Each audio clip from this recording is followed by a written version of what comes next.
দেখ এটা আমার কপাল, এই টিকিট আমি যাবো না দেশ।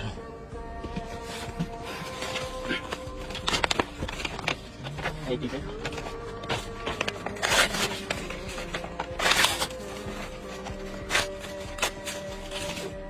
এই পাসপোর্ট।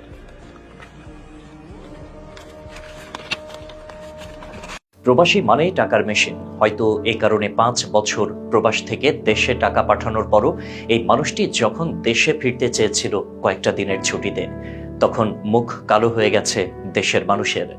দেশে থাকা আপন বাবাও বলে, কেন দেশে আসবি এত তাড়াতাড়ি? তোকে ঋণ করে বিদেশ পাঠিয়েছি, তুই এখনই চলে আসবি? তুই স্বার্থপর। সোশ্যাল মিডিয়ায় সম্প্রতি প্রবাসী শাহাদাত ভূঁইয়ার বলা কিছু কথা অনেক মানুষকে চমকে দেয়। প্রবাস জীবনে যেন অনেকে শুধু টাকারই মেশিন, মানুষ হিসেবে নেই কোনো মূল্যায়ন। 2019 সালে দুবাই যান তিনি। তারপর যখনই দেশে আসার কথা বলেন, তখনই তাকে বিভিন্ন অপবাদ দেয়া হয়। যে প্রবাসীর অর্থে বাড়িতে ঘর হয়েছে, ছোট বোনের বিয়ে হয়েছে, ছোট ভাইকে যিনি বিদেশে নিয়ে এসেছেন, সেই প্রবাসীকেই কিনা শুধু দেশে আসার ইচ্ছা পোষণ করাই বলা হয় স্বার্থপর। প্রবাসী শুধু বিদেশে বসে টাকা ট্রান্সফার করে দিলেই সবাই খুশি। পৃথিবীর সবাইকে খুশি করার দায়িত্ব যেন শুধুই প্রবাসীর।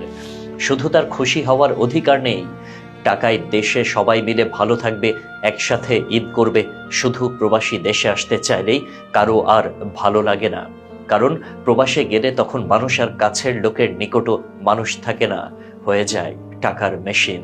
শাহাদাতও এই অপ্রিয় সত্য বুঝে গেলেন, তাই বুক ভরা কষ্ট নিয়ে যে বিমান টিকিট কেটেছিলেন, সেই টিকিট ছিঁড়ে ফেললেন ছলো ছলো চোখে। শুধু তাই নয়, আর যেন দেশে যাওয়ার দুঃস্বপ্নও না হয়, তাই দুঃখে হতাশায় ছিঁড়ে ফেললেন মহামূল্যবান পাসপোর্ট। শাহাদাতের মতো এমন অগণিত প্রবাসী আছে যাদের জীবনের এই গভীর দুঃখ বোঝার কেউ নেই। তারা টাকার মেশিন, আর মেশিনকে তো সবাই ব্যবহার করে, দুঃখ বোঝে না।